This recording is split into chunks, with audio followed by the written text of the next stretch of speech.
Brilliance Audio presents Trusting Molly by Susan Stoker, performed by Lucy Rivers.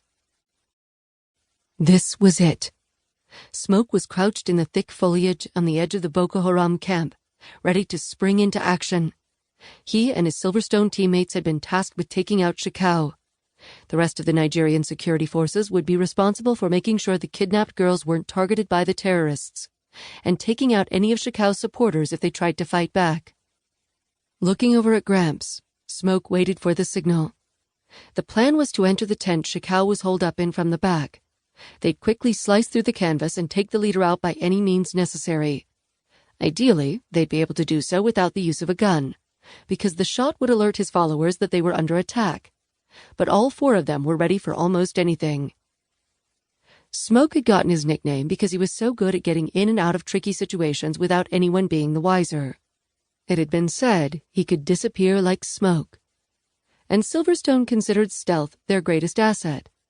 But with the 24 Nigerian security forces in place, who were jittery and on edge, they all knew this job would be anything but stealthy. As if to prove that point, before any of them could make a move, before Smoke could make good on his nickname, shots rang out from the other side of the campground. Their Nigerian comrades had obviously been spotted. Gramps swore as the four of them left their positions, hurrying toward Shekau's tent. Bullets were flying from both the Nigerian police and the terrorists. Children were screaming and crying. A few of the girls fled into the jungle when the guards assigned to their tents abandoned their posts to focus on fighting the Nigerian security forces.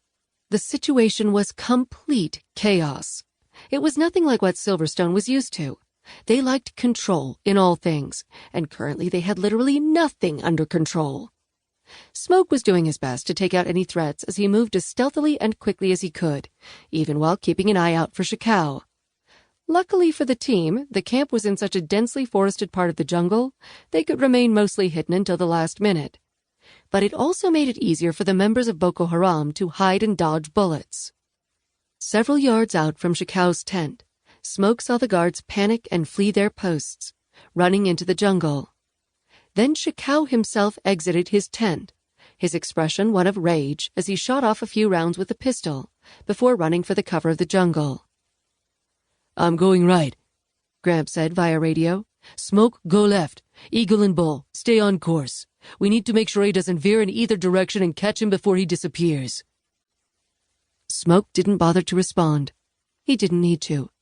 All four of them knew that if Shekau escaped, he'd just find another group of schoolgirls to kidnap in the future. This time bringing more guards to ensure any rescue attempt would fail. Peeling off to the left, Smoke weaved his way through the trees and saw the larger tents up ahead, still filled with girls who were too scared to run. He would approach from behind, then veer around, and hopefully Shekau would decide to turn toward the camp, running into Smoke in the process. Concentrating on scanning the area ahead of him, trying to make sure the coast was clear, Smoke wasn't watching where he was putting his feet. 1 second he was moving as quietly as he could, and the next, he was falling. His head smacked against the edge of a huge hole he'd stepped into as his body fell. Smoke didn't have time to swear or do anything to slow his fall before the wind was knocked out of him as he landed hard. His mouth opened and a grunt escaped, but it was the frightened feminine squeak that had him scrambling to his feet off the person he'd landed on top of. Smoke turned and looked down, shocked to the very marrow of his bones.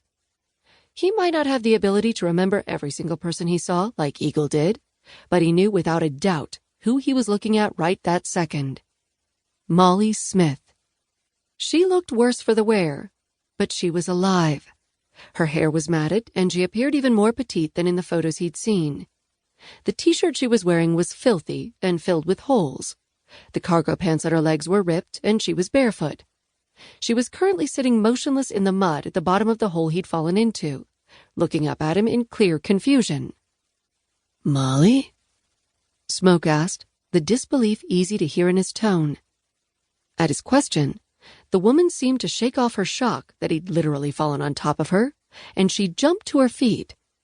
"Yes, I'm Molly Smith. You know who I am?"